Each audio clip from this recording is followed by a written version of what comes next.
Orientaciones teológicas, especialmente del periodo helenista, en ese tiempo que va entre el 333 y el 63 a.C., pero también con algunas referencias al periodo persa.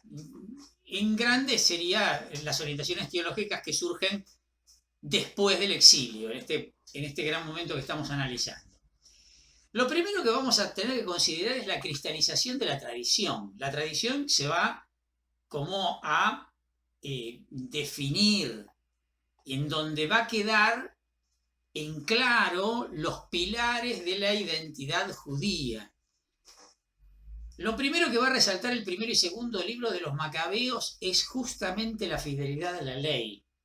De ahí va a surgir la llamada religión de Israel, que los rasgos fundamentales van a ser elaborados, algo ya dijimos de esto, en el destierro en Babilonia y a la vuelta del destierro en Babilonia, especialmente por Ezequiel y toda la escuela sacerdotal. Uno de estos rasgos de identidad que van a aparecer con mucha fuerza va a ser todo el tema de la alimentación, las reglamentaciones alimenticias del pueblo de Israel. Esto va a ser un obstáculo para la integración de los judíos en el ambiente pagano, pero no solo de esa época, lo siguió siendo a lo largo del tiempo y lo sigue siendo hasta el día de hoy, que digamos, los judíos observantes siguen teniendo que ir a comprar la carne, por ejemplo, en una carnicería que venda carne, las famosas carnicerías kosher. Bueno, esto es desde siempre. En el libro de los Hechos de los Apóstoles, en el capítulo 10, ¿se acuerdan con el sueño de Cornelio y todo eso? Tiene que ver con esto. En la primera carta a los Corintios, cuando le preguntan a Pablo si pueden comer o no pueden comer la carne inmolada a los ídolos, bueno, tiene que ver con esto que nace en esta época, este tipo de prescripciones alimenticias. Los griegos leían esto como oscurantismo, como fanatismo. El segundo libro de los Macabeos nos muestra esto. Fíjense lo que dice en el capítulo 5, versículo 27. Mientras tanto, Judas, llamado el Macabeo, formó un grupo de unos 10 hombres y se retiró al desierto. Allí vivía entre las montañas con sus compañeros como las fieras salvajes, sin comer nada más que hierbas para no incurrir en ninguna impureza.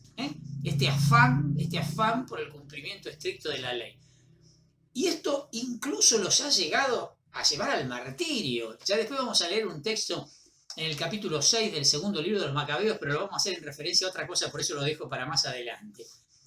Lo mismo vamos a encontrar en el libro de Daniel, en el capítulo 1, en el libro de Judith, en el capítulo 11. Bueno, lógicamente, todos en literatura de la época, evidentemente, ¿no? O que se produjo en la época. Junto con las prescripciones estas alimenticias tenemos el tema de la oración y el ayuno. Hay una proclama permanente de necesidad y ayuno y oración, por ejemplo, antes de las batallas.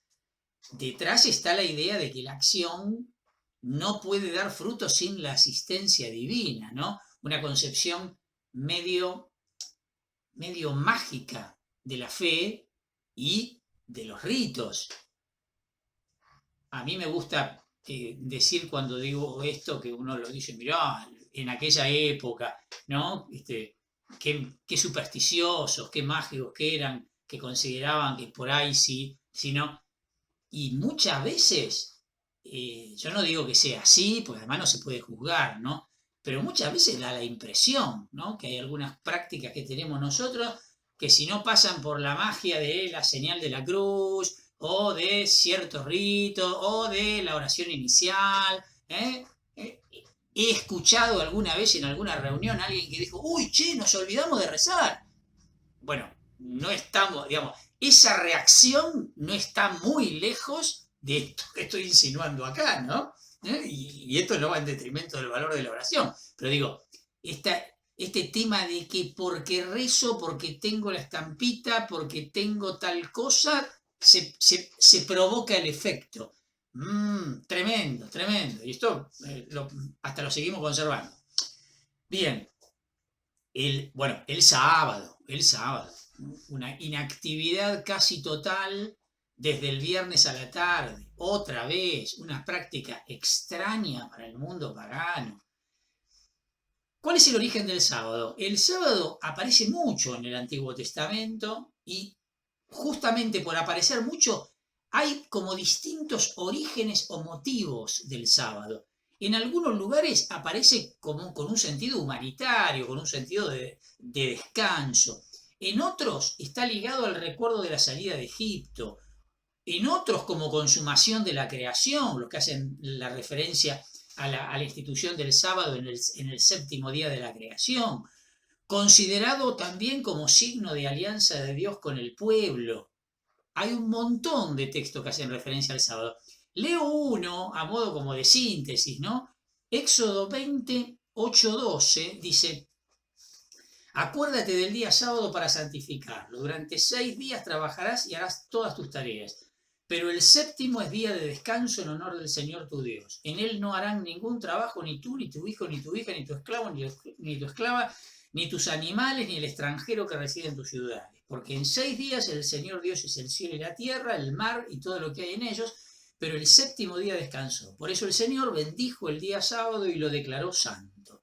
Les di además mis sábados como una señal entre ellos y yo, para que supieran que yo el Señor soy el que los santifico.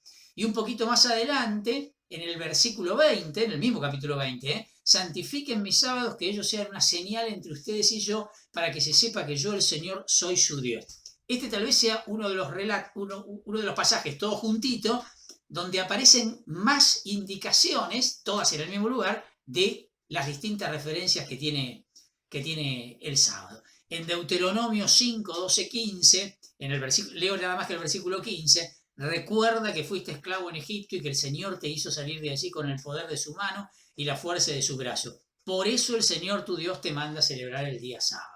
Además, el tema de la referencia al Éxodo. También estaba en relación con el año sabático, también estaba en relación con el tema del jubileo. ¿Por qué estoy trayendo esto además de que sea una de las notas de la identidad judía? Porque en nuestra época, en la época que nosotros estamos queriendo llegar para ver dónde surge la apocalíptica, surgió el interrogante. ¿Qué tenemos que hacer en sábado? ¿Tenemos que combatir o no tenemos que combatir? Mientras estamos en época de paz no pasa nada. No hacemos nada, listo, ya está. Pero miren, primer libro de los Macabeos, capítulo 2, versículo 29 en adelante. Dice: entonces muchos judíos, amantes de la justicia y el derecho, se retiraron al desierto para establecerse allí con sus mujeres, sus hijos y sus ganados, porque la desgracia se había desencadenado sobre ellos. Los funcionarios del rey y la guarnición que residía en Jerusalén, en la ciudad de David, recibieron la denuncia de que algunos hombres, conculcando la orden del rey, habían ido a ocultarse en los escondites del desierto.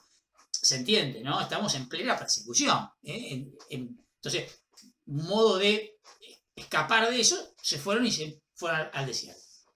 Un fuerte contingente, entonces, sigo el texto, un fuerte contingente salió a perseguirlos y logró alcanzarlos. Los cercaron y se dispusieron para atacar. Era un día sábado y les dijeron: es hora de acabar con esto, salgan, cumplan la orden del rey y salvarán sus vidas.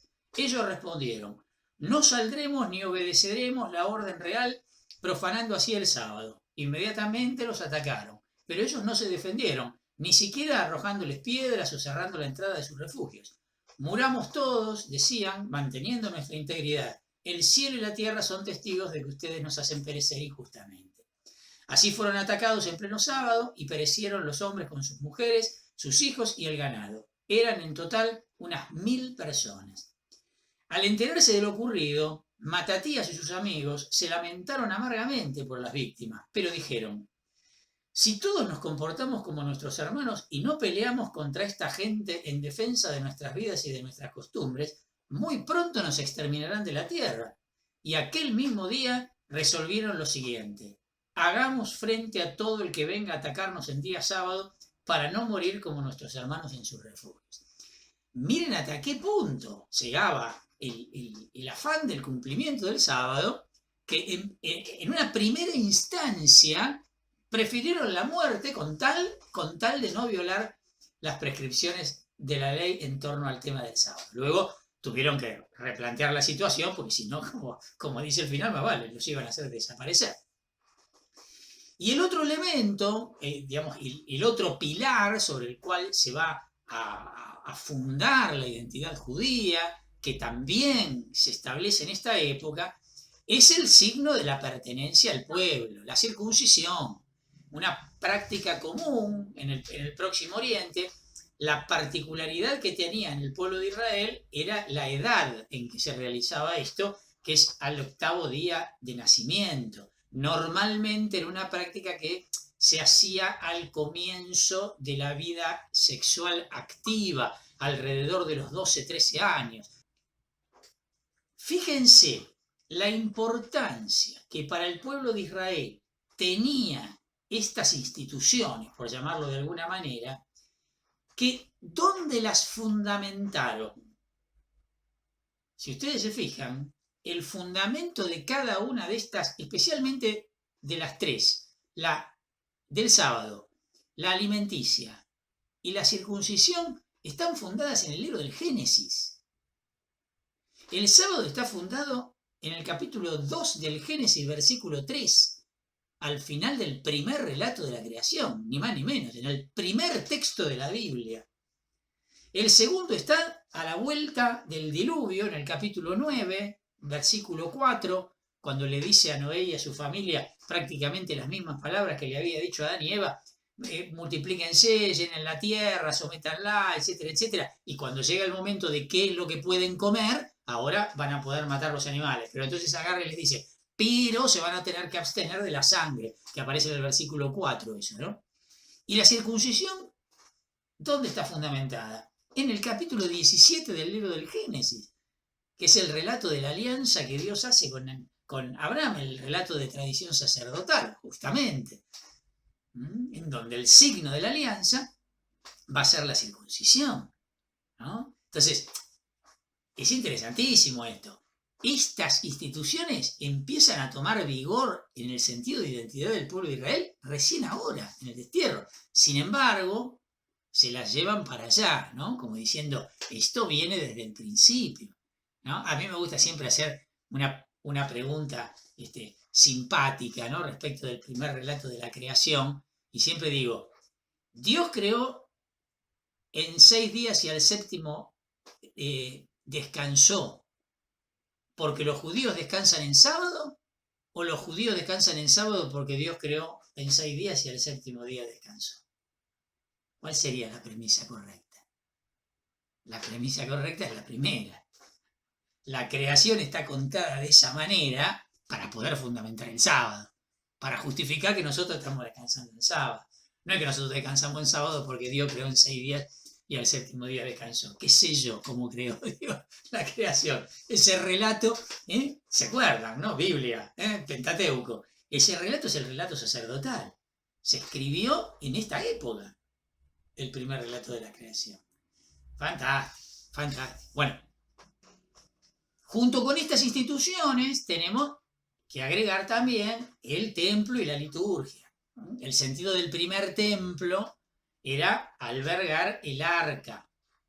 En el segundo libro de los Macabeos, capítulo 2, versículos 4 al 7, tenemos la leyenda del destino del arca.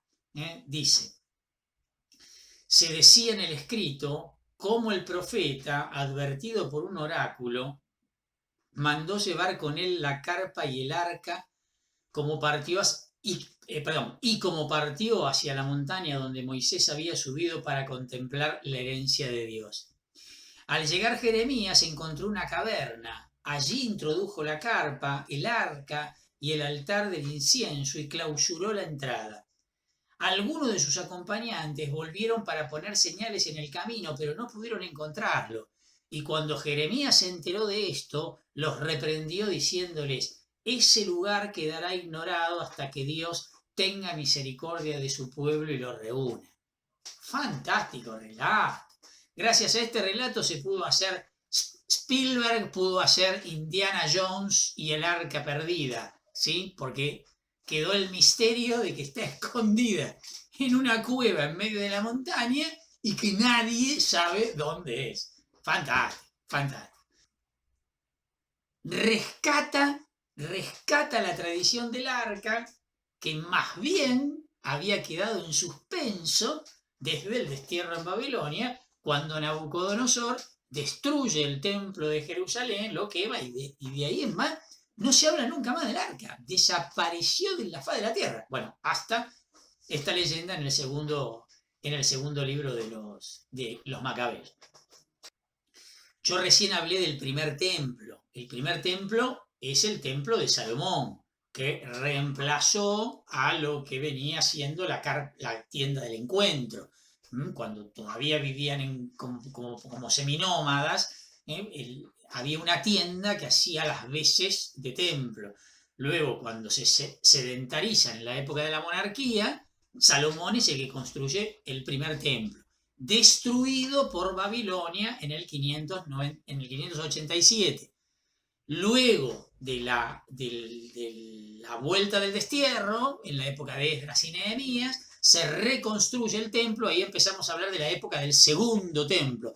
Todo nuestro periodo sería el periodo de la época del segundo templo. Bueno, ese segundo templo, que será reformado por Herodes el Grande, ya fin del Antiguo Testamento, principio del Nuevo, va a ser destruido finalmente por Tito, el general Tito, en el año 70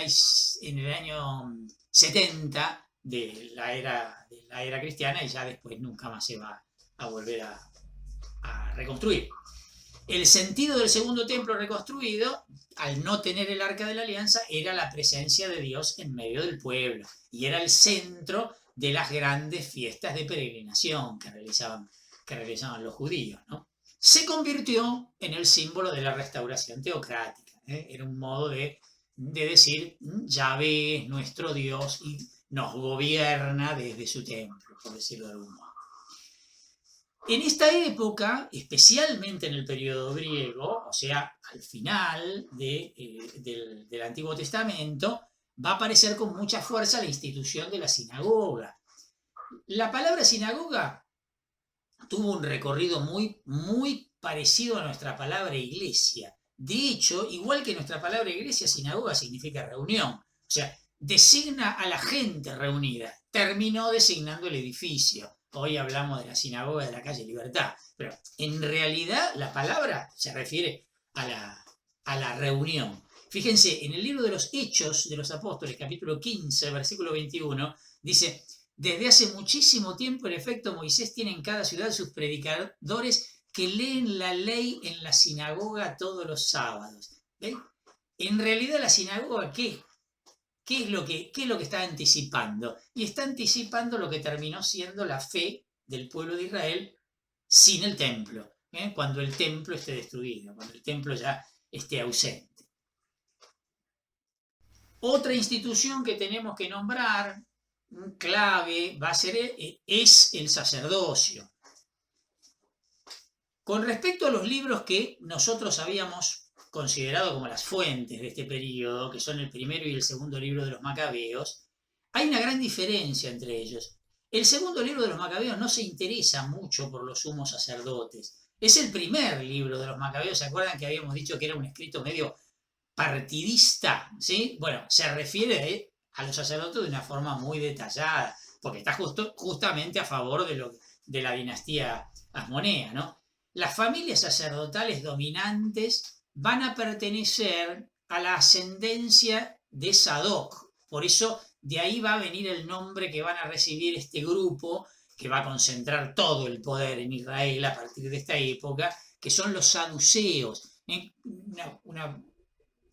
grupo de familias sacerdotal que conservaron todo el poder, el político, el económico, el territorial, todo, absolutamente todo, y el religioso, obviamente, ¿no? Hay una larga historia, se las voy a hacer breve para no aburrirlos, ¿no? El sacerdote Sadoc, junto con el profeta Natán, en la época de David, estoy hablando, en la época, ni siquiera estoy hablando en la época del primer templo, todavía no se había construido el primer templo, lo construirá el sucesor de David, Salomón. habían permanecido fieles a David. Por ese motivo fue el que ungió al rey Salomón, este Sadoc. Pero había otro sacerdote que era Abiatar, que junto con Joab, el jefe del ejército de David, se posicionaron del lado de Adonías, que también pretendía acceder al trono del mismo modo que Salomón una vez que muriera David. Salomón lo mandó matar a Adonías y matando a Adonías además lo mató a Joab y desterró a Abiatar, que era el sacerdote que los defendía a estos dos. Entonces, quedó totalmente en offside. El origen de toda esta gente lo podemos sacar del libro de las Crónicas, que el libro de las Crónicas tiene una genealogía que pretende abarcar desde Adán hasta la época de David, ¿no? Toda esta historia viene desde la tribu de Leví, de una de las tribus, de las 12 tribus de Jacob, que era la tribu de Leví, que era la tribu que justamente no tenía territorio porque era la tribu sacerdotal. De la tribu de Leví es de donde desciende a Aarón, en donde vamos a empezar a hablar de los Kohanim, que es la palabra hebrea para designar a los sacerdotes. Bueno, Aarón tuvo 2 hijos, Eleazar e Itamar. Bueno, de la descendencia de Eleazar viene Sadoc y de la descendencia de Itamar viene Abiatar. Acá es donde se hace esta doble tradición sacerdotal.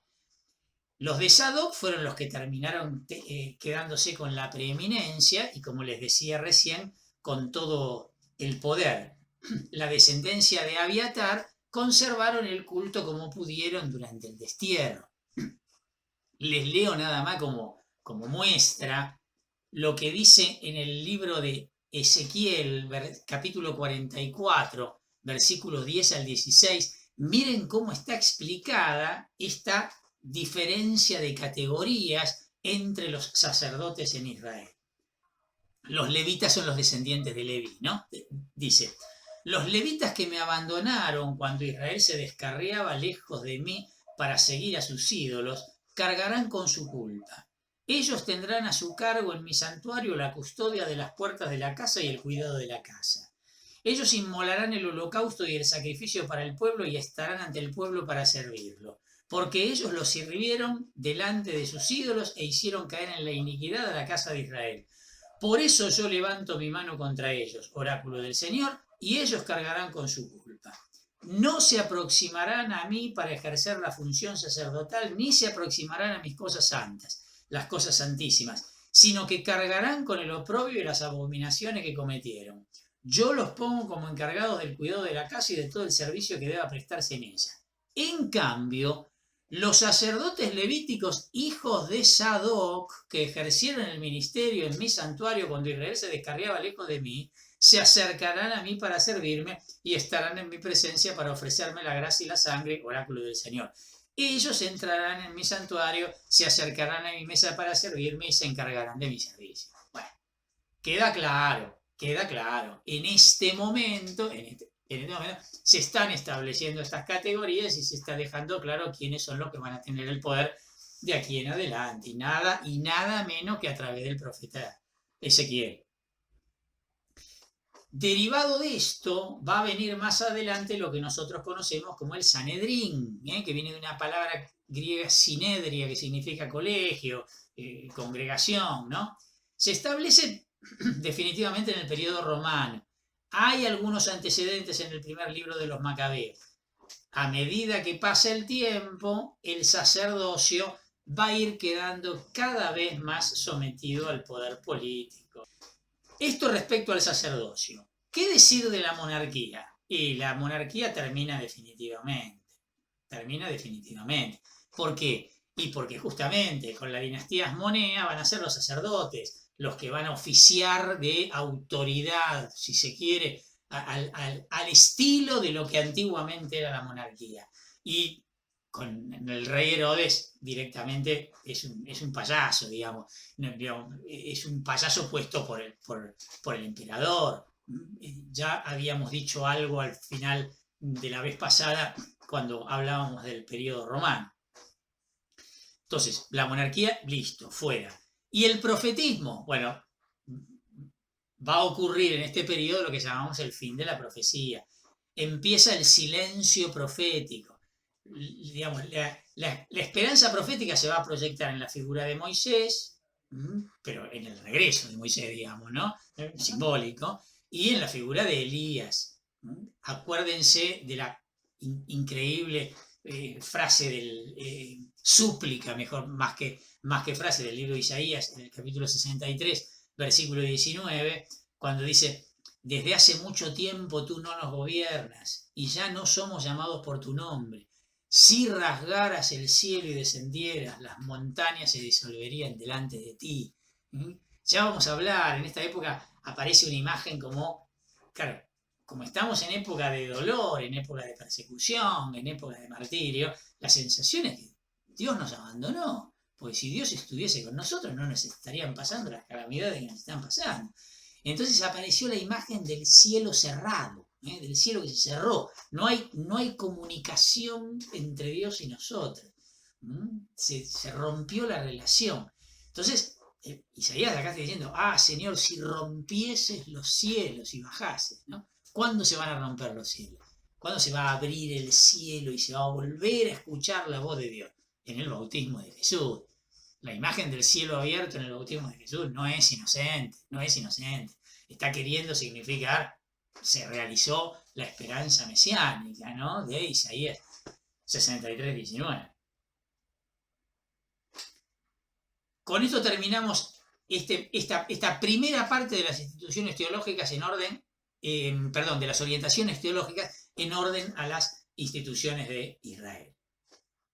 Dentro de las orientaciones teológicas vamos a hablar ahora de algo que surgió en esta época, que es el tema del martirio. Se va a establecer una suerte de verdadera teología del martirio en esta época. Ahora se va a entender un poquitito más para qué hicimos la introducción que hicimos, ¿no? La interpretación de los sucesos. ¿Cómo fue la persecución? Ya habíamos visto que la persecución no fue necesariamente un enloquecido que se puso a perseguir judíos por todos lados. Ya habíamos visto que había una división interna en el mismo Israel y que podemos considerar, además de la persecución, una suerte de, entre comillas, ¿no?, guerra civil aún dentro de Israel. Lo que tenemos que ver entonces, más que nada, es por qué lo contaron de esta manera y entender que lo que están queriendo hacer es dar un mensaje, una enseñanza moral que fundamentalmente se presenta en estos relatos, especialmente en el libro de Daniel. Se había empezado a desarrollar a lo largo del siglo II una tradición literaria sobre los judíos que sufren por fidelidad a la ley. De aquí va a venir el sentido del martirio. La palabra, ustedes saben, ¿no?, que la palabra mártir en griego significa testigo, el testigo en un juicio. La palabra en realidad no es usada aquí, sino que va a ser usada por los cristianos y los padres de la iglesia y la aplicarán a lo que relata especialmente el segundo libro de los Macabeos en los capítulos 6 y 7. Los paganos esto lo juzgaron como fanatismo religioso. Lo mismo que el monoteísmo, ¿no? El monoteísmo fue leído como intolerancia frente al politeísmo, que era lo normal para los pueblos vecinos, ¿no? O para lo que llamamos el paganismo en general. Bueno, el paradigma del martirio, o el paradigma del mártir va a ser Eleazar. Fue el texto que yo les decía que lo íbamos a dejar para un ratito más adelante porque lo reservaba para este momento. Segundo libro de los Macabeos. Leo, capítulo 6, versículo 18 en adelante. Miren, acá se pinta de cuerpo entero el mensaje que se quiere dar. Eleazar dice: uno de los principales maestros de la ley, de edad muy avanzada y de noble aspecto, fue forzado a abrir la boca para comer carne de cerdo. Pero él, prefiriendo una muerte honrosa a una vida infame, marchó voluntariamente al suplicio. Después de haber escupido la carne, como deben hacerlo los que tienen el valor de rechazar lo que no está permitido comer, ni siquiera por amor a la vida. Los que presidían este banquete ritual, contrario a la ley, como lo conocían desde hacía mucho tiempo, lo llevaron aparte y le rogaron que hiciera traer carne preparada expresamente para él y que le estuviera permitido comer. Asimismo, le dijeron que fingiera comer la carne del sacrificio conforme a la orden del rey. Obrando de esa manera, se libraría de la muerte y sería tratado humanitariamente por su antigua amistad con ellos. Pero él, tomando una noble resolución digna de su edad, del prestigio de su vejez, de sus venerables canas, de la vida ejemplar que había llevado desde su infancia y sobre todo de la santa legislación establecida por Dios, se mostró consecuente consigo mismo pidiendo que lo enviaran de inmediato a la morada de los muertos. A nuestra edad, decía, no está bien fingir. De lo contrario, muchos jóvenes creerán que Eleazar a los 90 años se ha pasado a las costumbres paganas.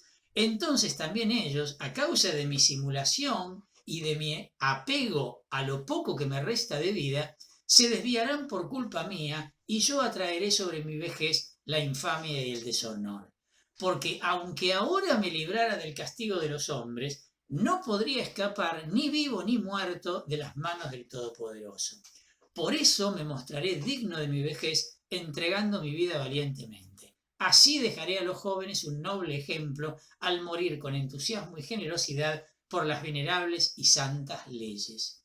Dicho esto, se encaminó resueltamente al suplicio.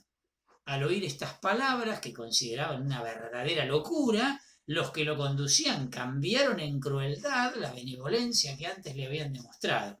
Pero él, a punto ya de morir bajo los golpes, dijo entre gemidos: el Señor que posee el santo conocimiento sabe muy bien que, pudiendo librarme de la muerte, soporto crueles dolores en mi cuerpo azotado, pero mi alma los padece gustosamente por temor a él.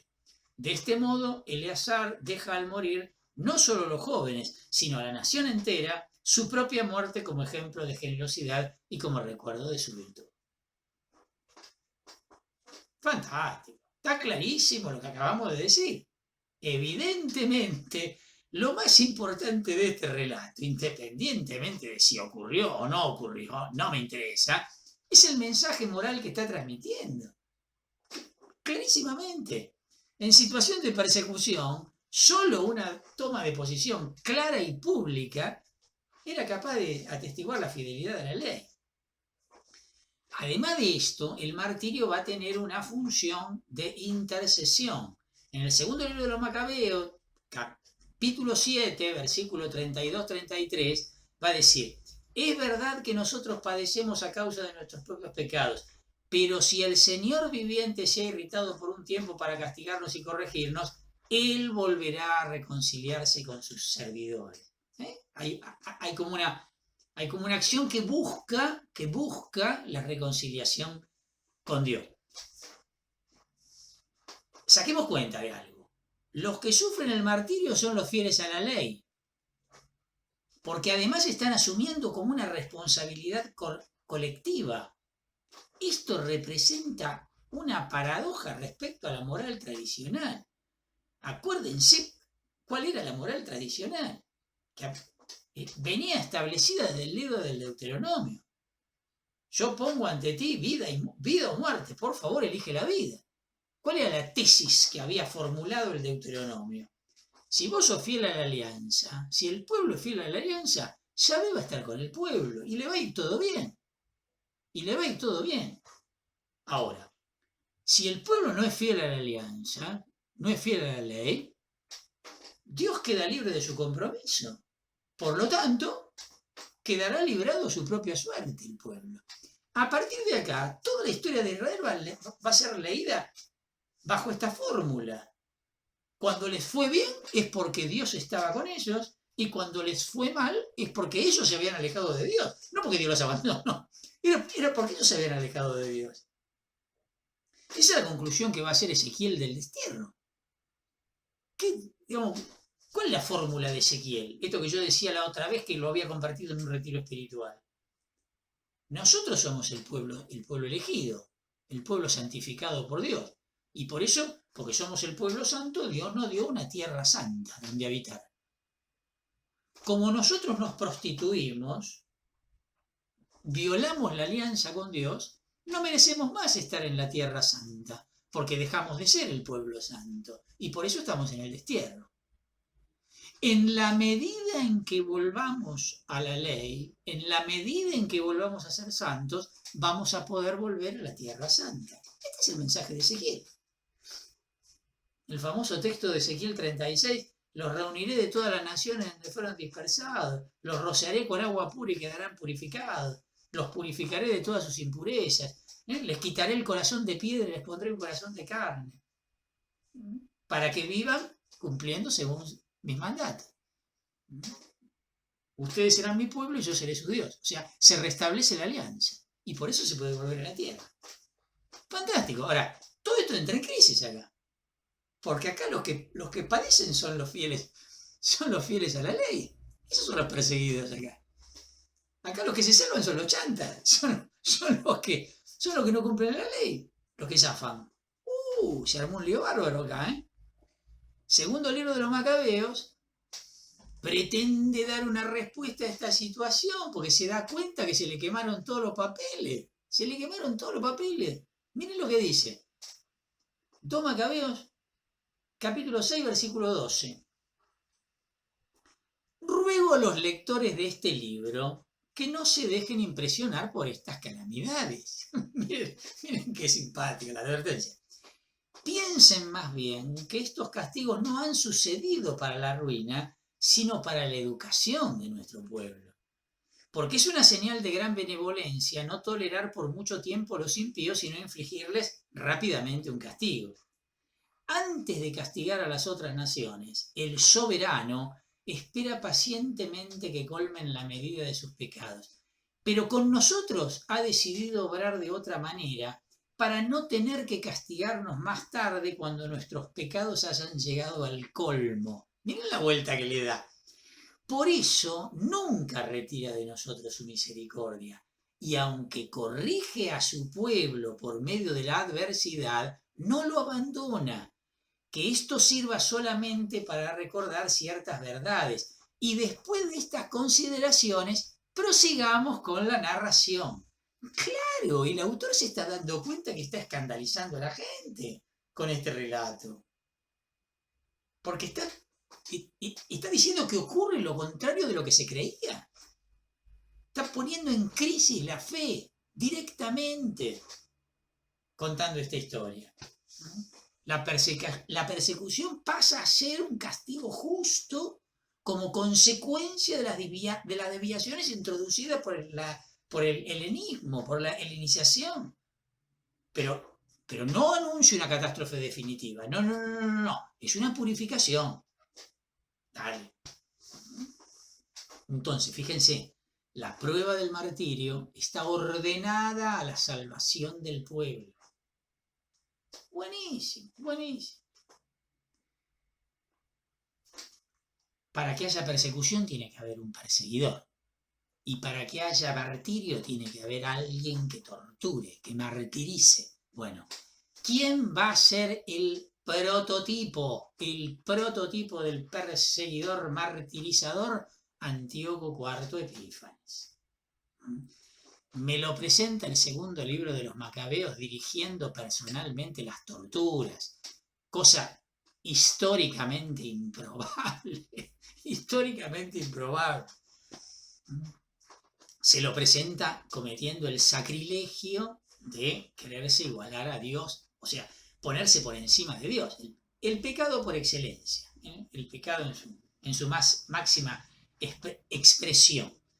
Y a pesar de ser considerado como un instrumento de la providencia, por esta lectura que está haciendo el segundo libro de los Macabeos, aparece como personalmente responsable. Por lo tanto, tiene que sufrir el castigo.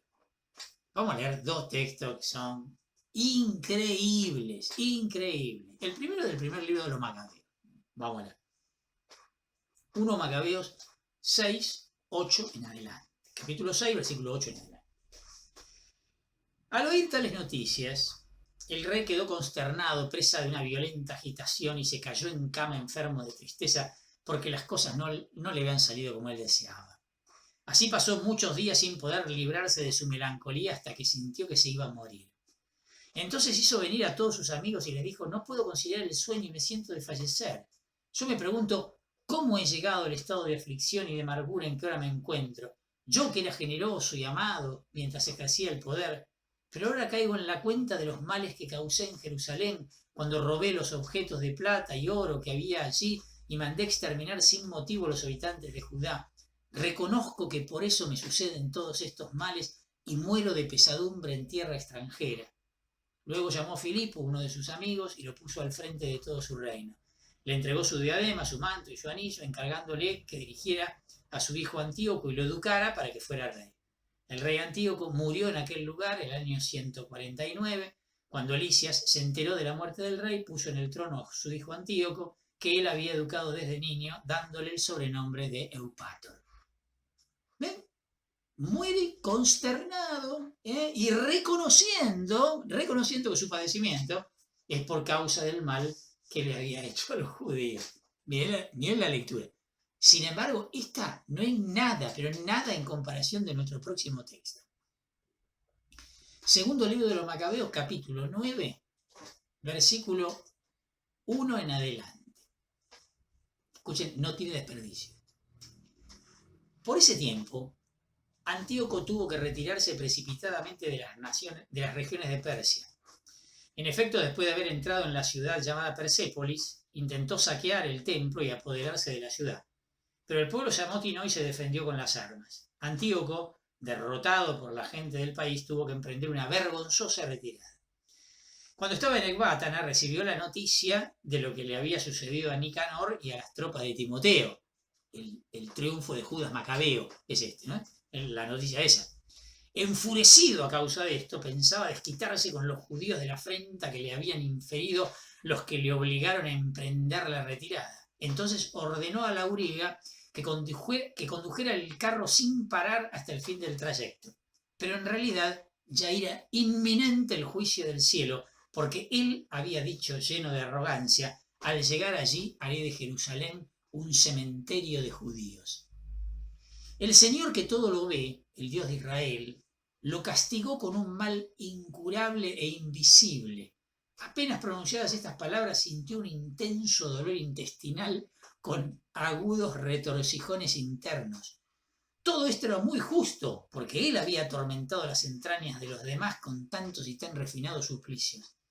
A pesar de esto, no cedía en lo más mínimo su arrogancia, por el contrario, siempre lleno de soberbia, y exhalando contra los judíos el fuego de su furor, mandaba acelerar la marcha. Pero mientras avanzaba velozmente, se cayó del carro y todos los miembros de su cuerpo quedaron lesionados por la violencia de la caída. Aquel que poco antes, llevado de una jactancia sobrehumana, creía dictar órdenes a las olas del mar y pensaba pesar en la balanza de las cimas de los montes, era llevado en camilla después de haber caído en tierra. Así ponía de manifiesto a los ojos de todos el poder de Dios. Su estado era tal que del cuerpo del impío brotaban los gusanos. Estando vivo aún, la carne se le caía a pedazos en medio de dolores y sufrimientos, y el ejército apenas podía soportar el hedor que emanaba de él. A causa de ese olor insoportable, nadie podía llevar ahora al que poco antes se creía capaz de tocar los astros del cielo. Solo entonces, en aquel estado de postración, comenzó a ceder en su desmedida soberbia y a entrar en razón, por los dolores que se hacían cada vez más intensos a causa del castigo divino. Como ni él mismo podía soportar su propio hedor, exclamó: es justo someterse a Dios y no creerse igual a él siendo un simple mortal.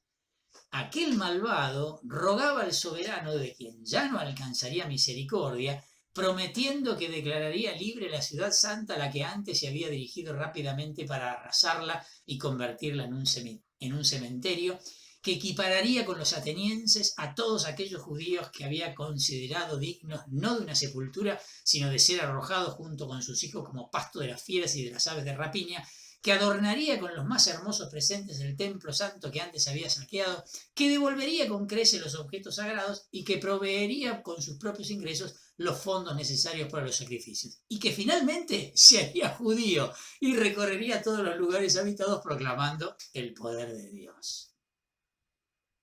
Termino con el versículo 28, un poco más adelante, para no cansarlo con el relato. Así murió aquel criminal y blasfemo, padeciendo los peores sufrimientos como los había hecho padecer a otros. Terminó su vida en un país extranjero, en medio de las montañas y en el más lamentable infortunio. ¿Qué me cuentan? Si tenemos que hablar de una muerte ejemplar, pues aquí la tenemos. Bueno, en el Nuevo Testamento algo parecido hicimos con Judas, ¿no? Judas también tenía que morir de una manera ejemplar. Bueno, acá lo tenemos. Este es el perseguidor por excelencia. Los cristianos van a terminar convirtiéndolo en el anticristo, Tanto Hipólito de Roma como Jerónimo, en el comentario al libro de Daniel, literalmente Antíoco IV de Epífanes va a ser considerado el anticristo. Directamente. Seguimos con las orientaciones teológicas. Así como recién hablábamos de la teología del martirio, vamos a tener que hablar también de la teología de la vida. El segundo libro de los Macabeos propone una serie de reflexiones sobre la resurrección que representan una verdadera evolución sobre lo que se suele llamar el tema de la retribución.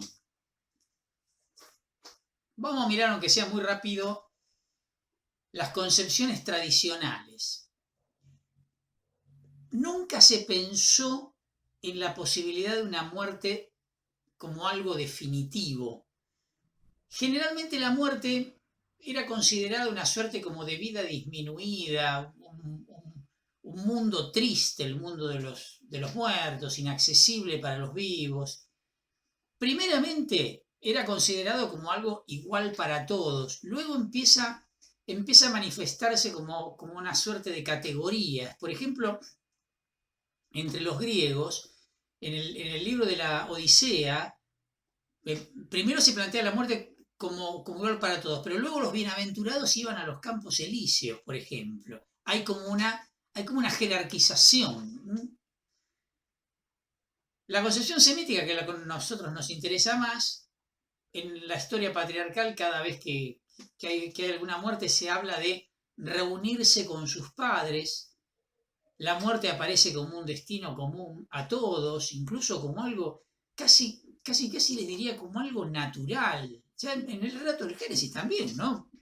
Saliste del polvo y vas a volver al polvo, como un proceso casi natural, pero en el libro del Eclesiastés, en el capítulo 3, versículo 19 al 22, dice: porque los hombres y los animales tienen todos la misma suerte. Como mueren unos, mueren también los otros. Todos tienen el mismo aliento vital, y el hombre no es superior a las bestias, porque todo es vanidad. Todos van hacia el mismo lugar. Todo viene del polvo y todo retorna al polvo. ¿Quién sabe si el aliento del hombre sube hacia lo alto y si el aliento del animal baja a lo profundo de la tierra? Por eso yo vi que lo único bueno para el hombre es alegrarse de sus obras, ya que esta es su parte. ¿Quién en efecto lo llevará a ver lo que habrá después de él? Fantástico, el libro del Eclesiastés me encanta. El libro del Eclesiastés es un existencialista adentro de la Biblia, porque en última instancia es eso, ¿no? Después terminará con una perspectiva de apertura, como todo de vanidades, como correr tras el viento. Bueno, más vale confiarse a Dios, porque es lo único que nos queda, pero el planteo va por ese lado, ¿no? Bueno, el lugar donde van los muertos es el Sheol, es un lugar que está ubicado bajo tierra. Dejar a alguien sin enterrar está considerado como una maldición. Y por el contrario, Enterrar a alguien está considerado un acto piadoso. Yo cuando me encontré por primera vez con esto, en mi época de estudio, ¿no?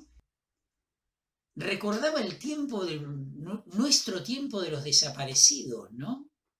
El no enterrar a alguien como una maldición, además de todo lo que significa el tema de la desaparición forzada de personas, el, el hecho de negar la posibilidad del enterramiento, negar la posibilidad del duelo. Esto es tremendo, si lo consideras desde esta perspectiva, se recrudece el significado. No, cada vez peor es el tema, ¿no? Yo lo pensaba desde acá. Ni siquiera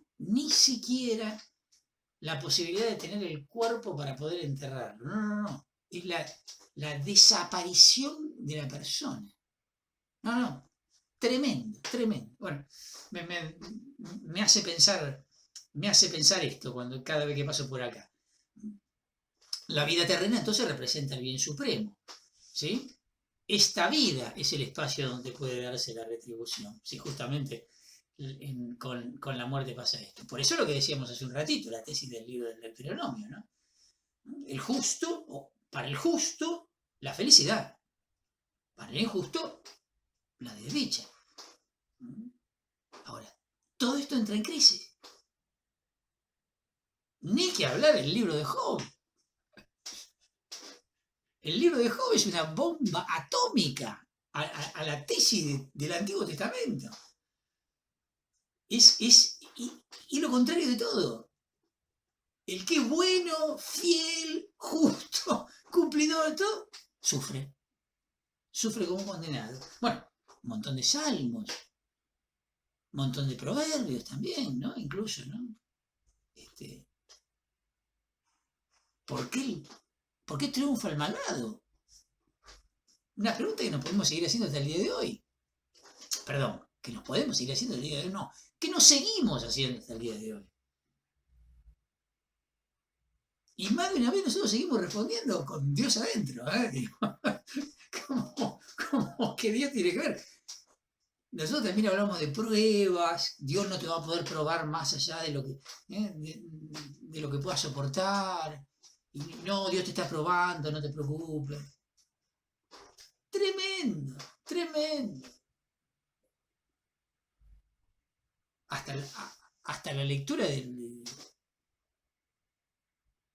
la crucifixión de Cristo. Yo he escuchado más de una vez explícitamente, Dios envió a su Hijo para salvar, ¿no? Pero Dios envió a su Hijo para morir en la cruz. Como que la muerte de Cristo es la voluntad de Dios y no la salvación del género humano. La muerte de Cristo es la voluntad de Dios. Tremendo, ¿eh? Bueno, es lo mismo. Bueno, todo esto entra en crisis.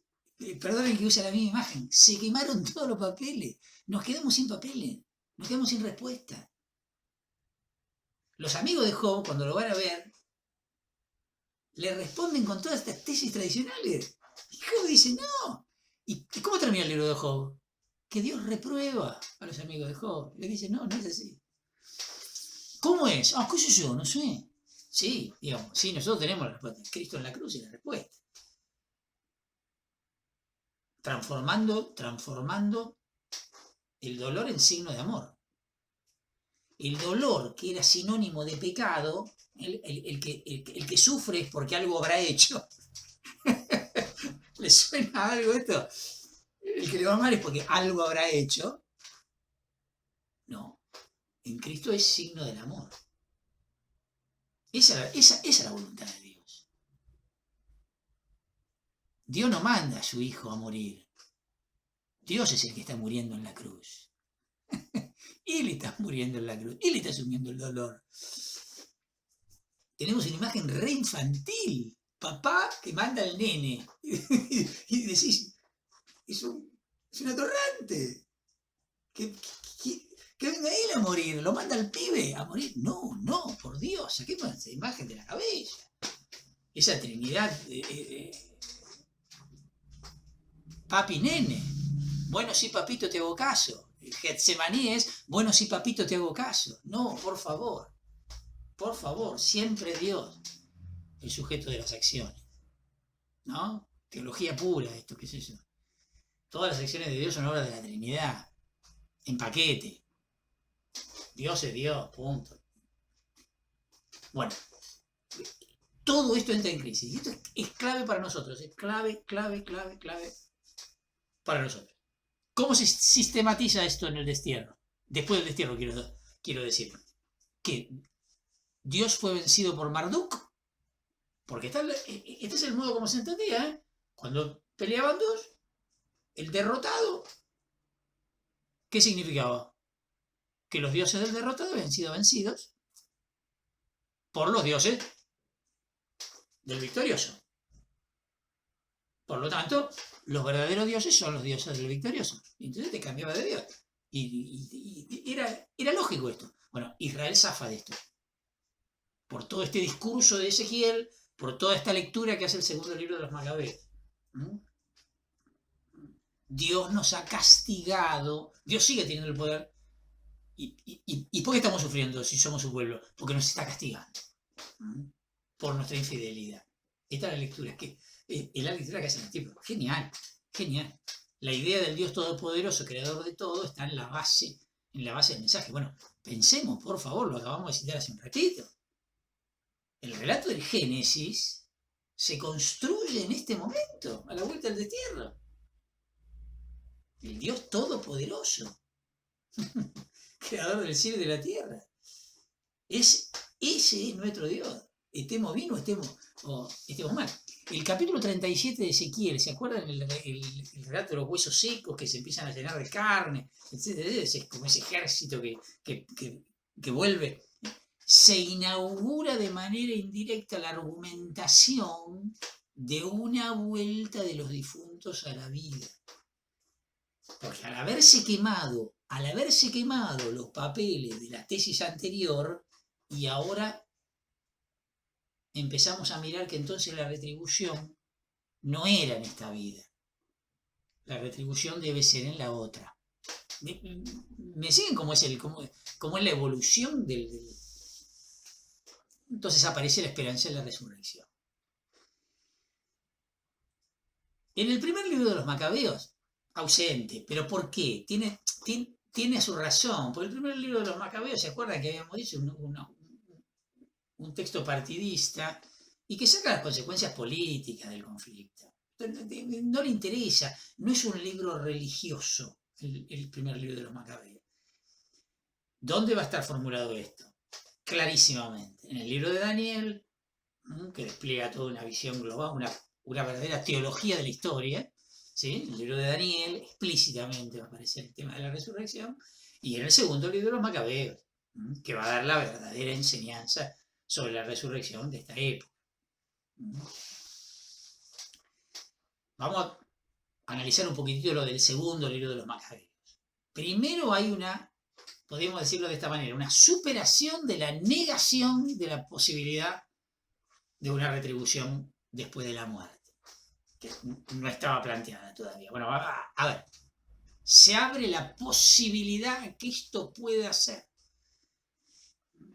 Por ejemplo, en el segundo libro de los Macabeos, bueno, no digo más segundo libro de los Macabeos porque todo lo que voy a leer es del mismo libro. En el capítulo 6, versículo 26, aparece como una noción de resurrección débilmente expresada.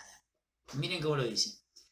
Porque aunque ahora me librara del castigo de los hombres, es lo de Eleazar, lo leímos hace un ratito, leo nada más que este versículo.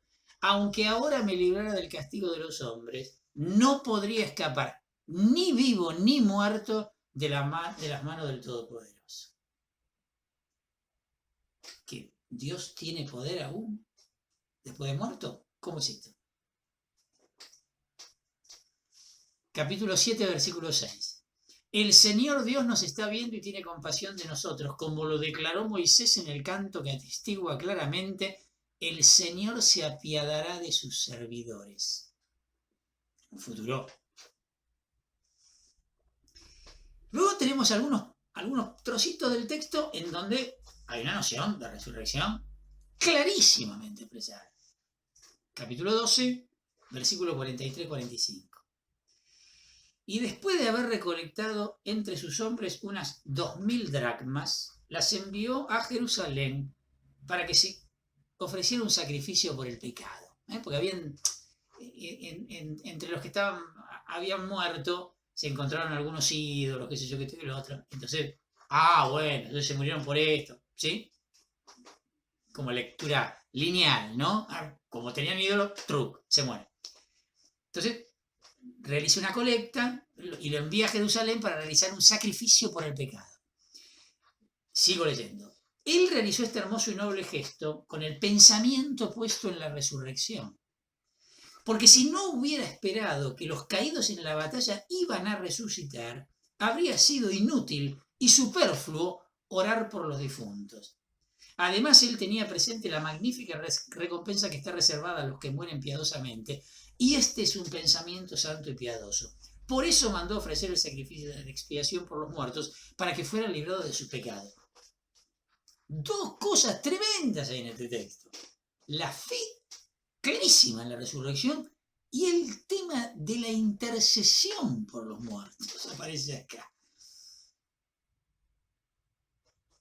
Dos temas tomados por el cristianismo, pero como temas fuertes, como temas fuertes. Esta noción entonces de resurrección se identifica con la retribución. Miren, capítulo 7, versículo 9. Y cuando estaba por dar el último suspiro, dijo, tú, malvado, nos primas de la vida presente, pero el Rey del universo nos resucitará a una vida, ya que nosotros morimos por sus leyes. La retribución viene entonces como pago por... Mismo capítulo 7, versículo 14. Y cuando ya estaba próximo a su fin, habló así. Es preferible morir a manos de los hombres con la esperanza puesta en Dios de ser resucitados por Él. Tú, en cambio, no resucitarás para la vida. Que es la contracara de la retribución. ¿Sí? Quien no es fiel no recibe nada. O sea, no todos resucitan. Mismo capítulo 7, versículo 36 ahora. Nuestros hermanos, después de haber soportado un breve tormento, gozan ahora de la vida inagotable en virtud de la alianza de Dios.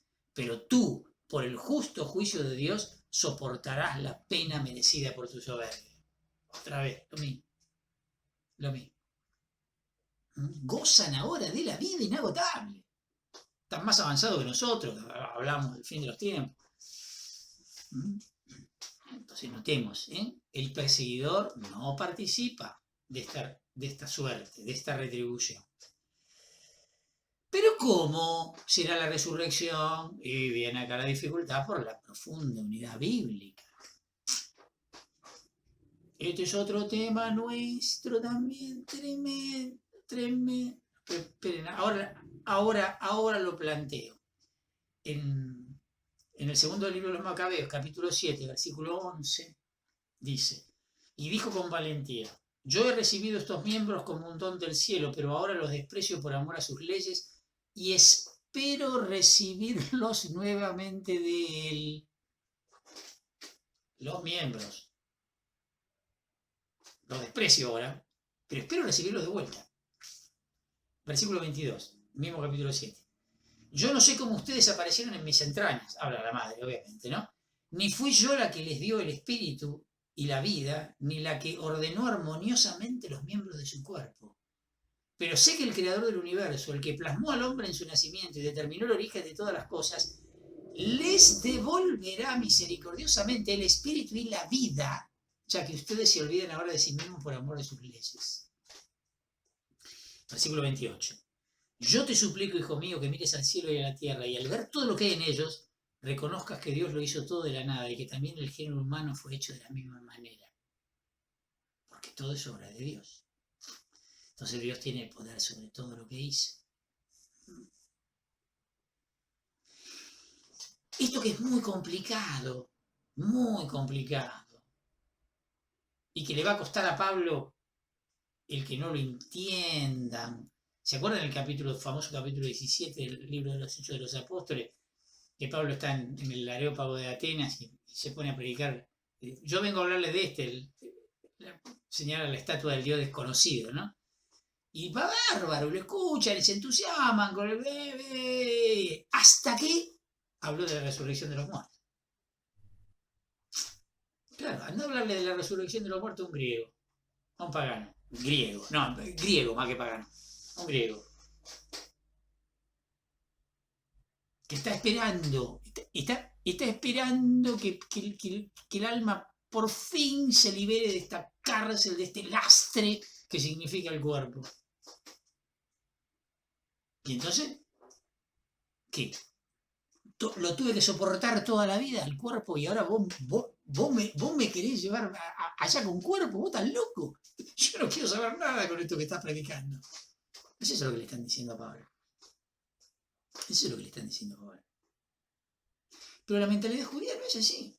La mentalidad judía no somos compuestos de cuerpo y alma. Bíblicamente hablando, no es así. ¿Se entiende lo que estoy diciendo?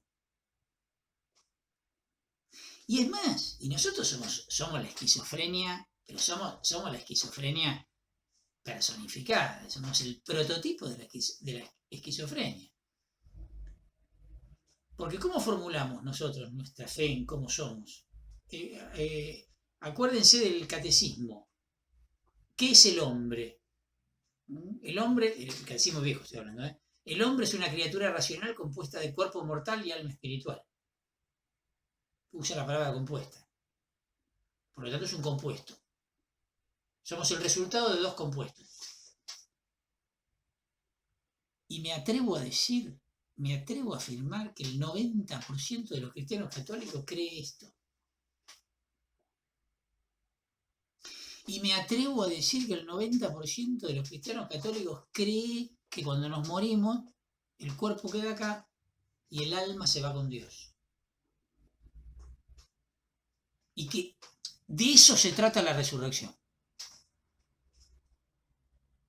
O sea, concretamente, creemos en la inmortalidad del alma. Pero en el credo decimos que creemos en la resurrección de los muertos. O en su otra versión más dura todavía, en la resurrección de la carne.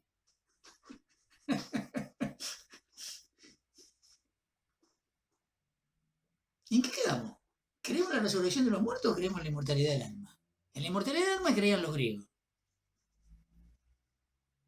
Nosotros decimos creer en la resurrección de los muertos. Porque yo no soy mi alma. Mi cuerpo no es un accidente. Yo soy cuerpo, no tengo cuerpo. Yo soy cuerpo.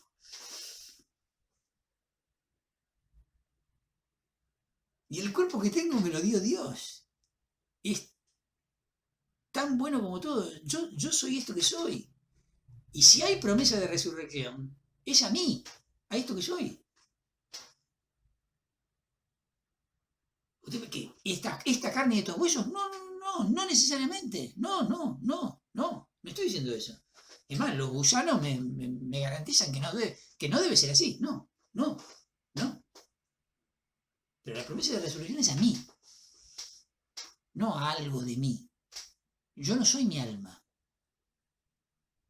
Yo no soy un ángel. Ahí está. Naturalezas. Lo que llamamos naturalezas. El ángel es un ser espiritual. Sí, yo no soy un ser espiritual. Yo tengo una naturaleza humana. Y la promesa de resurrección es la naturaleza humana, que eso es lo que quiere expresar las apariciones de Jesús resucitado en última instancia. No lo que quieren explicar las apariciones de Jesús resucitado, lo que quieren expresar. digo. Come pero atraviesa las paredes, se lo toca, pero parece un fantasma, pero... Más bien, las apariciones de Jesús resucitado te dicen que no es Jesús resucitado, más que qué es Jesús resucitado. Es lo que expresa la asunción de María. Lo mismo, lo mismo. Estamos pensando eso. Estamos poniendo en esos dos, en Jesús y en María, eso que decimos creer, pero que no creemos.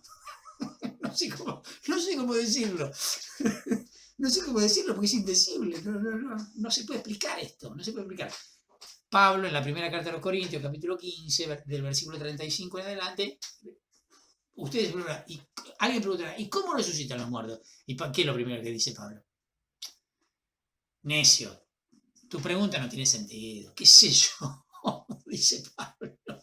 Y apela a la naturaleza, lo que sembra, no, digamos, muere, pero revive de otra manera, qué sé yo, y los astros, y bla, bla, bla, bla.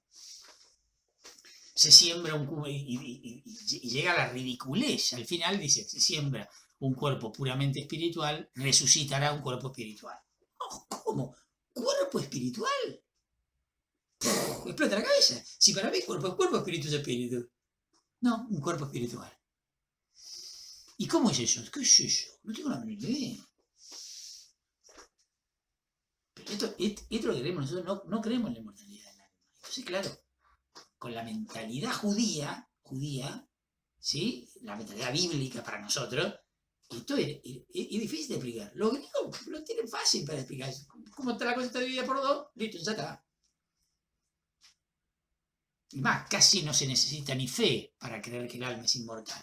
Si el alma no se puede corromper. Con la imagen que tenemos, que tenemos mentalmente de lo que es un alma, no se corrompe. Entonces no podría morir. Ni fe hace falta para eso. ¿Me entiendes? Ahora, para creer en la resurrección de los muertos, pucha, si hace falta fe. Bueno. ¿Y cuándo? Evidentemente al autor no le preocupa en absoluto. Capítulo 7, versículo 29. No temas a este verdugo, muéstrate más bien digno de tus hermanos y acepta la muerte para que yo vuelva a encontrarte con ellos en el tiempo de la misericordia. ¿Cuándo es el tiempo de la misericordia? ¿Qué sé yo? ¿Cuándo es el tiempo de la misericordia? No sé, pero evidentemente no le interesa precisar cuándo va a ser esto. Bueno, la resurrección queda de este modo íntimamente ligada a la noción de retribución, ¿no? Reservada para sus hijos, negada para los perseguidores. Literalmente. Fuera ya de las orientaciones teológicas, lo que nos queda antes de entrar directamente a la apocalíptica es reconocer algunas cosas de las que se suelen llamar el intertestamento. Por un lado tenemos la Torá escrita, pero empieza a haber Torá oral en el sentido en que se empiezan a comentar y a poner por escrito los comentarios de la Torá. Un proceso muy similar a lo que es la tradición de la Iglesia, en donde se empieza a comentar y a explicar la palabra de Dios, y eso se empieza a conservar por escrito, todos los escritos de los padres, etcétera, etcétera. Bueno, los judíos tuvieron un proceso muy similar, que después de un larguísimo proceso va a terminar en el Talmud, que digamos que es el libro en donde se reúne toda la sabiduría judía. Entonces, por un lado esto. Por otro lado, hay que nombrar de esta época intertestamentaria, sin duda, Flavio Josefo. Flavio Josefo es un personaje ambiguo, un judío de Palestina que adquirió la ciudadanía romana, de ahí el nombre de Flavio, ¿no? Hijo de padre de sacerdote y descendencia asmonea por vía materna, fariseo de orientación, participó activamente de la revolución del año 66 de parte de los judíos, pero luego terminó entregándose a los romanos y cuando Tito viene a hacer la toma de Jerusalén, sirvió de intérprete, con lo cual los judíos medio lo consideraron como medio veleta. Bueno, no importa. Lo que nos interesa son los escritos de él. escribió varios libros. Voy a citar dos. La guerra de los judíos, que es un relato que abarca desde Antíoco IV hasta la caída del año 66, la caída de Masada, y otro libro famosísimo, que es el que se llama Las Antigüedades Judías, se lo suele llamar, la magnitud que tiene, se lo suele llamar la Biblia de Josefo. Es una colección de 20 libros que cuenta la historia de Israel desde la creación hasta el año 64 de nuestra era. Está dividida en dos partes iguales por el fin del exilio, ¿no? El fin del exilio marca la bisagra entre la primera y segunda parte. Es una literatura de la época muy valiosa para conocer este tiempo. Después están los targumes, los targumim, mejor dicho, que era la práctica judía de traducción bíblica, que ya lo había mencionado la vez anterior, que era la práctica que se daba en la sinagoga, como ya no se sabía el hebreo, nadie conocía el hebreo, salvo los escribas, los maestros de la ley, entonces había que traducir, y esa traducción era una nueva producción textual, digamos, ¿no? Por eso yo lo comparo con las homilías nuestras. Y la traducción de los 70. La traducción de los 70, esto va a ser muy importante, producida por los judíos de Alejandría. Hay un texto que es la carta de Aristea, que cuenta la leyenda de estos 72 ancianos, 6 de cada tribu, que se les encomendó la tarea de traducir el Antiguo Testamento al griego, ¿sí? Y bueno, cuando pusieron las traducciones en paralelo, eran exactamente iguales. Una leyenda. Imposible que ocurra esto. Pero bueno, con esto se le dio un carácter inspirado,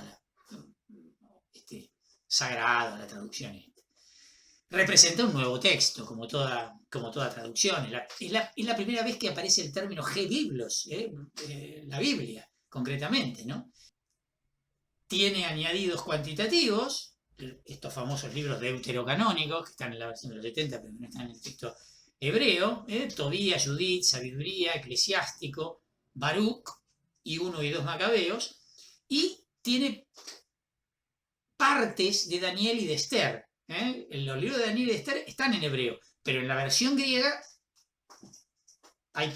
están más extendidos, son más largos. Bueno, y también hay añadidos, cualitativos, que traducen de una manera intencionada en una dirección. ¿Qué sé yo? Por ejemplo, el Salmo 16, en el versículo 10, dice: no dejarás que tu fiel caiga en la fosa, y la traducción de los 70, no dejarás que tu fiel vea la corrupción.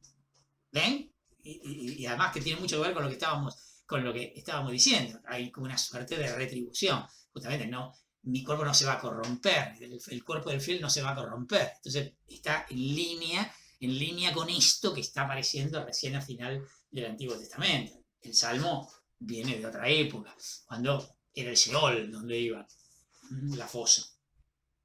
Y hay un texto que es famoso, que es el de Isaías 7:14, en donde el texto hebreo, ¿se acuerdan, no? La Virgen está encinta y tendrá un hijo que le pondrá por nombre Manuel, que significa Dios con nosotros, ¿se acuerdan? El texto de Isaías 7:14, que lo cita Mateo en los relatos de la infancia, ¿no? Cuando el ángel le anuncia el nacimiento de Jesús a José. Bueno, el texto hebreo dice joven, no dice virgen. Dice alma, el texto hebreo. Que en realidad el texto griego tendría que haber traducido por neanis, que sería el equivalente al alma hebreo. Y tradujo partenos, puso virgen. Está bien, es cierto que socialmente hablando en el pueblo de Israel, una joven, ¿sí? Una alma, además era virgen. Por supuesto que sí. Pero no es que la lengua hebrea no tenga la palabra virgen. La tiene, que es betulá, una virgen. Pero ahí hubo una intencionalidad de traducir joven por virgen. Tal vez para darle mayor realce al mensaje que le está transmitiendo Isaías a Ahaz, al rey Ahaz. No sabemos. Bueno, como tampoco sabemos cuál es el origen del tema a la hora del estudio, por Dios, no estoy hablando a la hora de la fe ya la tenemos clara, pero a la hora del estudio crítico, literario del texto, de dónde viene el tema de la concepción virginal de Jesús, si es que viene de una tradición distinta, que entonces el texto de Isaías vino a fortalecer, a aparecer como cumplimiento, o si la concepción virginal viene influida por el texto de Isaías, por la versión griega del texto de Isaías. ¿Se entiende lo que estoy diciendo? Y ahí el crítico que no se para desde un presupuesto de fe, sino que está analizando el texto, se hace las dos preguntas y no sabe cuál es la respuesta. ¿Está? Es interesante, interesantísimo. Bueno, pero más que nada lo que me interesa, más allá de esto anecdótico, lo que me interesa es lo que significa la traducción de los 70. Representa la Torá en su movimiento de desplazamiento hacia la Biblia cristiana. ¿Se entiende? Por eso es tan importante para nosotros. Es el texto que va a asumir la tradición cristiana, la primitiva comunidad cristiana. Y mucho más cuando el judaísmo rabínico, en el año 70, 80, fije el canon de su escritura, reconociendo solo los textos hebreos, también para diferenciarse del cristianismo, ¿no? Que ya en los años 80 ya tenía su identidad. ¿Se entiende? Entonces, es hacia una iglesia que va a terminar reemplazando a la sinagoga, en última instancia. ¿Sí? No como exiliada, no tiene más remedio que salir corriendo y entonces exiliada en el mundo pagano, sino como positivamente instalada en otra parte, que es el mundo entero, ¿no? Intencionalmente instalada en otra parte. Interesantísimo esto, tremendo. Bueno, ahora sí, con esto terminamos todo lo que se necesita para ahora poder hablar con un poco más de plafón, de fondo, de piso, de argumento, para lo que digamos de la Apocalipsis.